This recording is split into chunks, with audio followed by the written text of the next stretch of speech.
Want more positivity in your life? Subscribe, turn on notifications, follow us, and all that techie stuff. We'd love to hear from you. Comment, share, or give us a thumbs up. We are grateful to have you hanging out with us at Matt Logan Speaks. Hey, welcome everybody back to the podcast. And today we have Carla Nelson. Let's just push that right out there. And Carla, tell us a little bit about yourself. Well, I'm a mom, grandmother now, one grandbaby now, a second on the way, a former teacher in the Rochester Public Schools, small business owner, and most people probably know me because I've represented them in the Minnesota State Senate. Yeah, nice. I've heard that you have one of your kids is a pretty talented musician. Yes, actually our oldest son, Jeremiah, is a wonderful musician, singer, songwriter, performer, recorder. We're really proud of him, and we know that this COVID pandemic has really been difficult on all of our artists, particularly our musicians who have had all their shows canceled. I know exactly what that's like because in March when everything was canceled, I had 37 different high schools lined up to go and speak at, which all of them, of course, were canceled. And in our state of Minnesota, we still can't. Well, I shouldn't say we can't. It's very difficult to do in person, things like that. So I understand how he feels. Yes, it's very difficult. Every artist really got slammed. Yeah. Is there a plan to get some of that rolling again? Well, I think a lot depends on what happens with the trajectory of the coronavirus. We're certainly hoping, I'm working towards treatments, therapies, ramped up testing, vaccines. Those are things that the Minnesota legislature this year funded significantly because that's really how we're going to get beyond this virus. It's a new virus. I think as it was originally, I'm on the Health and Human Services Committee, so had a significant number of hearings on this. And I think as we talked and as we heard from our commissioner, it was more fatal than the flu and more contagious than the flu. And so why would one not be worried? And then, of course, that, people have the virus for 14 days. They thought at that time, now they think 7, that they could shed the virus and not have symptoms or know about it. So but the thing that I think many missed as all of this was coming to us was the word novel. A novel coronavirus, meaning we didn't know a lot about it. We didn't have therapies, treatments, testing. And so it's been, I think, a learning experience for everyone along the way. But I believe the way that we are going to return to will never be like we were, but we will be together stronger, better, adopting new ways of doing things like telemedicine and such. But the way we get to that point where our lives can return to the more social lives that we're used to really depends upon vaccines. That's the number one thing. And then, of course, therapies and testing, too. So we will get back to those things where folks like you will be able to be in our public schools talking with our students, and my son will be able to be out with those shows and performing again quicker when we get an effective vaccine. So what do you say to people? Obviously, you are for vaccines. What do you say to the people that are really pushing back on vaccines right now? And let me even add this to it, actually, because with the hospital systems closed for as long as they were, a lot of children didn't get the normal vaccinations. Yes. Well, I believe that vaccines are important, but I also do not believe that government should mandate them. So there's a balance there. And I think it's incumbent upon the medical institutions to explain why these vaccines are needed. And of course, I encourage every parent to read the form, the long form that you need to sign, do the math in your head about what the possible reactions are, or the possible complications are, and what possible infection rates are, all of those type of things. And quite frankly, most of the vaccines, there's been a lot of some of the private Facebook groups about the vaccines. I've been on some of those, and there are a lot of things that are not true on those things, like perhaps the autism link has been totally debunked. Yeah. But I do believe parents should be well informed and have the right to make that decision about their child. But the thing with vaccines is, if enough of the a community gets those vaccines, it has a ancillary effect even for those who don't get those vaccines. But when it comes to the new coronavirus, the novel coronavirus, I do believe it is vaccines that are going to take us to where we want to be, which is being able to have a more open social life that we're used to. So Deej had H1N1 in 2009 when that happened, and so there's not even a vaccine for some of these other SARS, I think is what they call them, correct? Yes, they're all SARS vaccines. SARS, yep, and they're zoonotical vaccines, which are very hard, or zoological viruses, so they're very hard to have vaccines for. In fact, we've never had a vaccine for a zoonotical virus until most recently, Ebola. Okay, so sure, that's now right, there's the vaccine for Ebola. So we don't know where this is going to head, but I have to say, I would never want to live in any place other than Rochester, Minnesota, Olmsted County during a pandemic. We have the premier researchers, scientists, medical professionals working on this. And that is one of the reasons that there's been a faster vaccine development, because it's the first time in the world that we've had the whole world really focused on vaccine development. Yeah, that's very true. It's a great place to live. Absolutely. I'm born and raised here, so I do love it. Kind of moving forward, there's a lot of talk. They're trying to, the Electoral College thing, they're trying to get rid of that and some of those things on a national level. Is that something that you're willing to discuss? Well, absolutely willing to discuss. I think it's a critically important issue, particularly right now. However, that's truly not in the state jurisdiction. Yeah. It's really a national issue. And so I've been very careful to make sure that my comments deal with state issues that I would have jurisdiction over as your senator or as your reelected senator. But I would say on the Electoral College, I think I think our founders were very wise in how our government, our founding fathers, our founding documents, there has to be protection for smaller states. In other words, we do not want our country run by the very densely populated coastal states, for example. Right. And so I think our forefathers looked at that. That's why we have 2 senators. Every state has equal representation as far as 2 senators, regardless of how small their population is. Now, some people want to change that. But I think that is one of those checks and balances that is so important that our forefathers had in mind. So you have the Congress, House of Representatives, that has equal representation based upon population, and then you have the Senate that has equal representation based upon the state. Every state has the same amount. And I think the Electoral College plays some sort of equalizing like that when it comes to elections as well. That's very interesting, and what really hit me is that it feels to me like what you're really focusing on are individuals, right? And that's what that said to me, and I think that so often we lose focus when, even in the things that I do, I mean, I'm doing all kinds of different things to make ends meet, and so you're juggling all sorts of things, and when you lose focus of really what your main mission is, you can get wrapped up in some just really difficult, muddy things. So I appreciate that answer. I mean, you're focused on your constituents, and that's really fantastic. So. Yeah, there's plenty of people that want to nationalize elections, and I personally don't think we want to bring federal national politics into Minnesota. I mean, we're Minnesota nice. We want to get along, get things done. Most of us want to work across the aisle, be bipartisan. We don't really need to get into that hyper rhetoric that we see out in D.C. For sure, and I think that what's been so interesting is you mentioned earlier about the autism and things and debunked. Conversations are so crucial and important, and trying to understand each other is so crucial and important, and you can't do that without an open dialogue, right?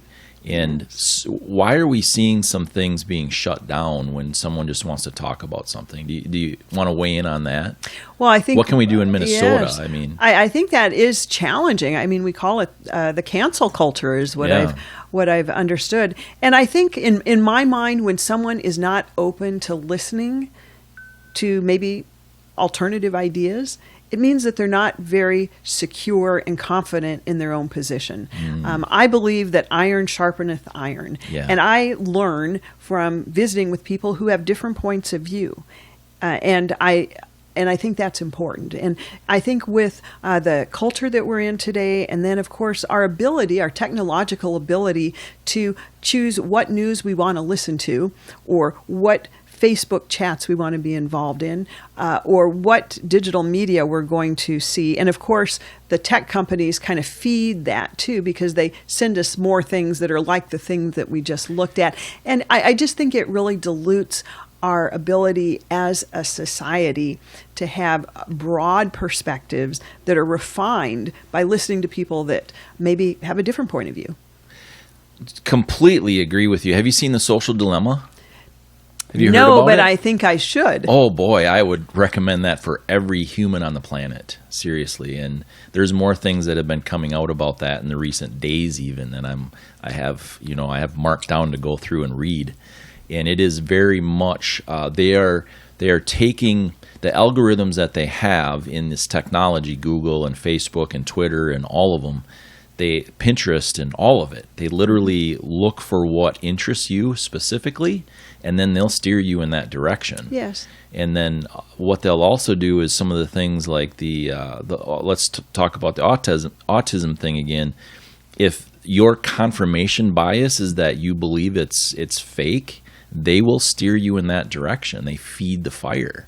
That is the problem. They serve up what you already believe. Yes. And it makes for a society that is, we're missing kind of that cultural narrative where at some point we're all getting exposed. Maybe when I grew up, there were 3 news channels. Yeah. And you listened same. to them at 6 p.m. and you just kind of chose which one you wanted to listen to. There was a cultural narrative there. And I think we're in a sense, we're missing that. Do you remember how exciting it was when the 9 o'clock news came out?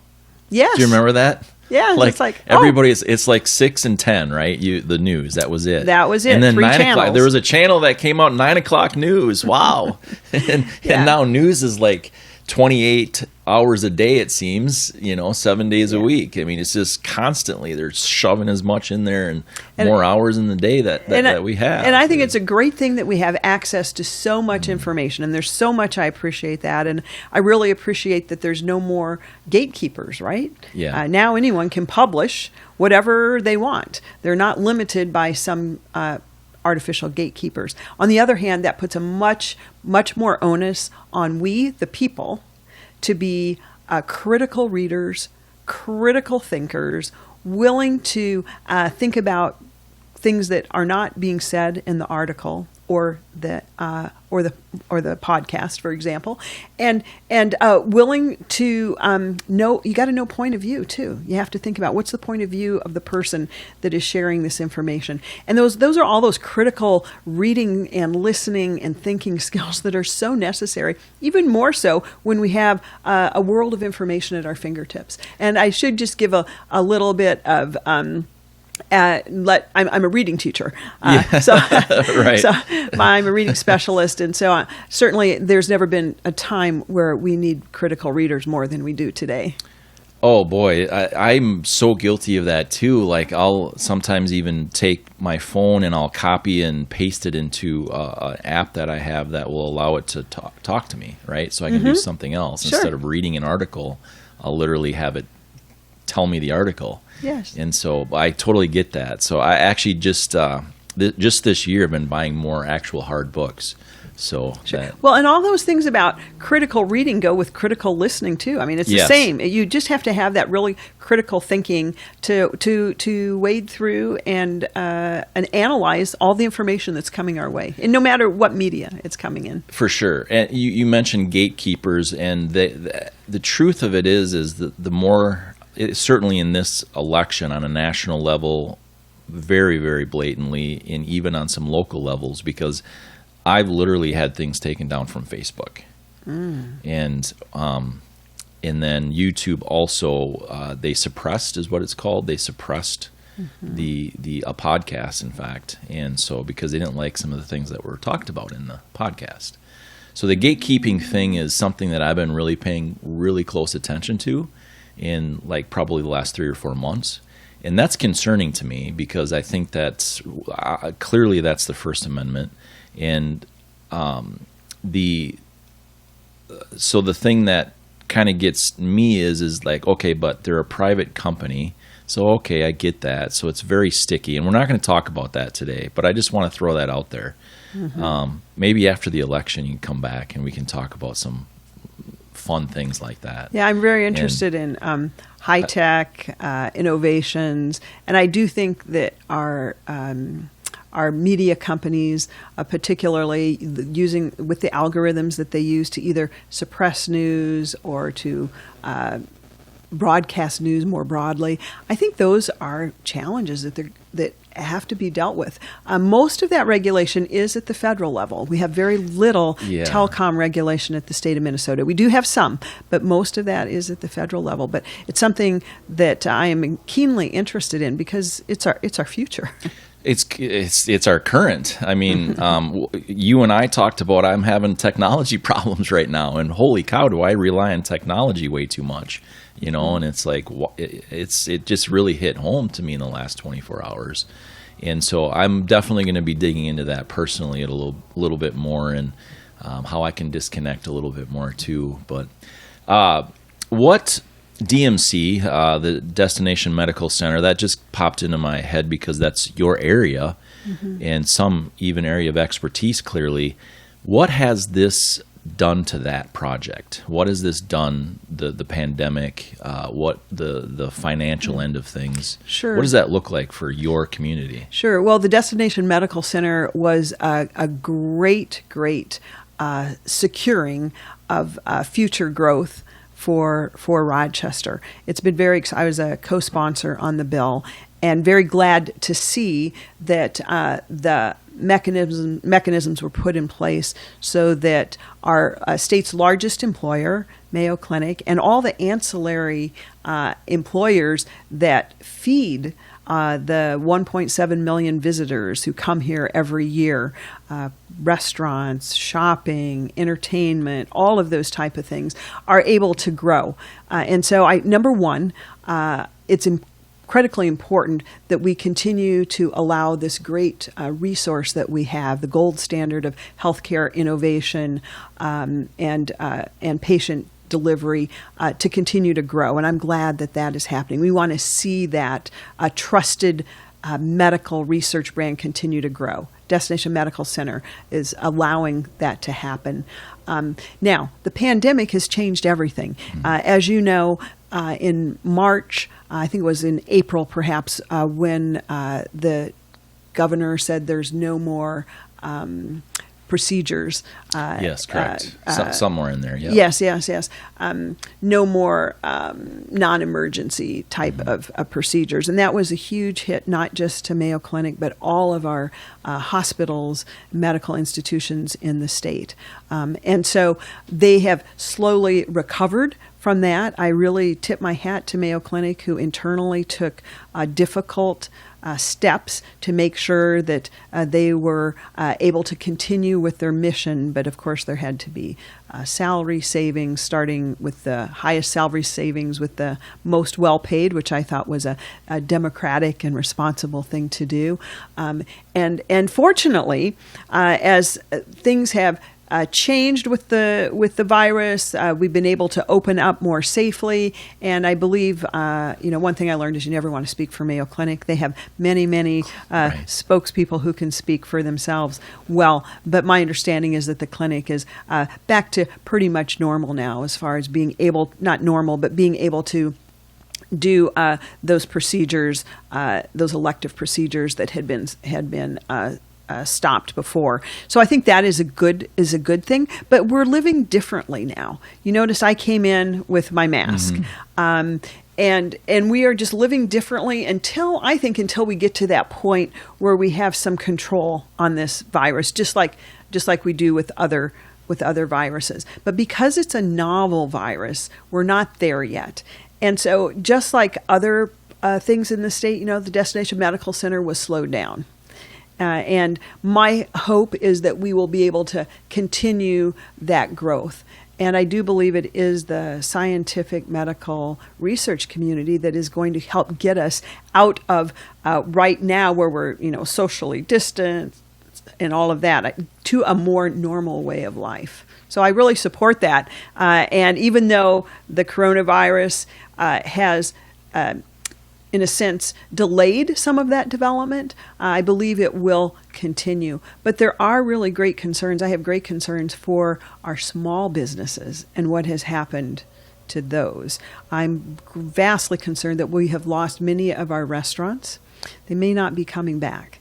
And many of our small boutiques. And that is where I think the governor, while I'm sure well-intended, trying to deal with this novel virus, just like the president was, not knowing what all was there, I think it was a bit ham-handed in the way that the closures, certain things were critical and they could stay open, our big box Walmarts could stay open, yet our little boutique shops could not. Our small independently owned businesses could not. Our schools were closed down, and yet the kids were working at Walmart. I mean, there's just so many things that were just incongruent. Yes. But I think that has to do with the fact that, again, it was a novel coronavirus, and it was new. We have to remember that. Novel is new. We didn't know about it. We didn't know how it was going to work. We didn't know what to do. And so I do worry about those who play politics with that. And that is both at the state level and the federal level. The worst way to solve any type of complex problem is to make it a partisan political football. And I believe that's what we have seen with the coronavirus. Now, my hope is as we wrap up this election and we get post-election, that we will see more of what we really need, which is the all hands on deck working to solve, to mitigate this pandemic. I think we can do that. It's just that elections, particularly when there's a president on the ballot every 4 years, those elections get hyper-political, hyper-partisan, even down to state Senate seats, for example. So I do believe that we will be better able to contain, mitigate, treat this virus after we get through the election and we have people who are not playing these partisan political games. I completely agree, and you said something was novel, and words are extremely important. Was meaning past tense, novel obviously meaning new and not understood. So we have a lot of information now. We have much more information. And so that becomes a little guy like me being also a small business owner and having to do all kinds of things to just be aggressive this year. To just make ends meet, drinking coffee and having some water, right? I get it. I know people who have had restaurants that they're probably not going to open. I have people that I know that have other small businesses that are probably not going to open. That's really disheartening. Can you explain from your viewpoint why was novel and now we have all this information, there are still some of those really harsh restrictions? Because the boutiques and the restaurants, they're already kind of socially distant, the smaller restaurants for sure. That's just automatic. The boutiques, they don't have hundreds of people coming in at once. They don't. What does that look like from your view? Well, I think things are going to continue to open. But on the other hand, you cannot make customers come back if they don't feel safe. So Right. there is this balance. And I do think that the balance is one of the things that has been missing in much of the discussion. There is a balance. You have to weigh risk and reward. You have to weigh the real cost of something. That's not the dollars and cents. That's what happens or what doesn't happen because of what you chose to do instead. So I think there is a balance there. Now, I would say I have a lot of confidence in our Minnesota entrepreneurs, our business owners. They are going to innovate, open in a different way, maybe in a different sector of the economy. I have great confidence, but it's a challenging time going through this transition. It's challenging. Wow, definitely, extremely challenging. The thing that do you? I guess let me put it like this: you talked about post-election. Do you think that no matter how the election turns out, and I'm not talking a federal level, but on our level, do you think that there'll be some of that communication will open up a little bit more to be able to balance?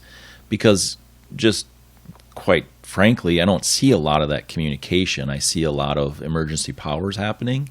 And from where I sit as just a good old American citizen that lives in Minnesota, that's pretty concerning to me. What does that look like? Well, I don't believe our founders ever intended emergency powers to run on for 7 months, 8 months, 9 months, 10 months.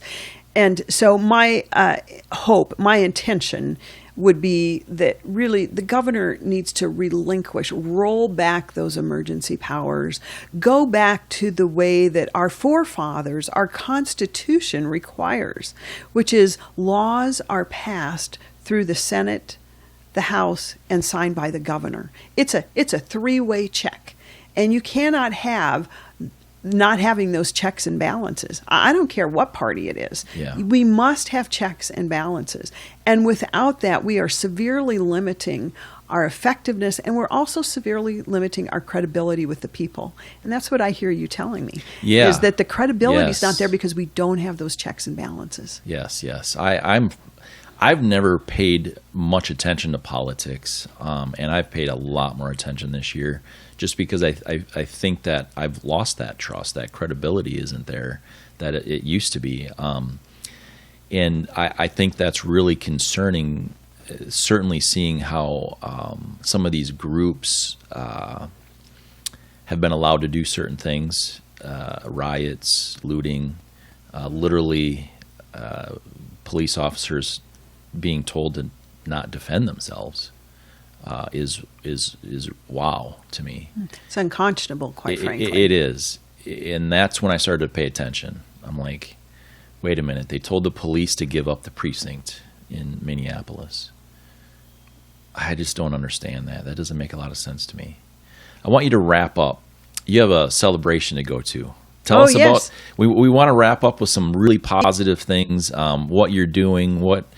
This is going to air Monday, and so this is a few days after your celebration today. But talk about your celebration. Wrap up with something that you're just really excited about for the future of Olmsted County. Great. Well, the celebration is the bonding bill that was passed, signed into law. There's some really good pieces locally here. One is the Chatfield Center for the Arts is going to be finished. I don't know if you've been down to that beautiful historic building and the wonderful many musical things that they have there. Fabulous. And so we're having a little celebration today for that. That was a project that I worked on. Then locally, the Rochester International Airport, it is an economic driver for the whole region. Its runway needed to be replaced. It was a safety issue. And I was able to secure through my legislation the state share of that, which is a small percent, about 1/6 of what the feds will be paying to get that airport up and to keep that airport up and running and fix that runway. So we're really glad about that. And then for Rochester residents, visitors, Cascade Lake was another one of my provisions. We're glad to see that the state was able to come in with some money to augment what the city had already done. Rochester is one of the few cities in the state without a lake. We're glad to see Cascade Lake being used. That is funny. More. I know. That is funny. Yes, isn't it? Yeah, it is hard to believe.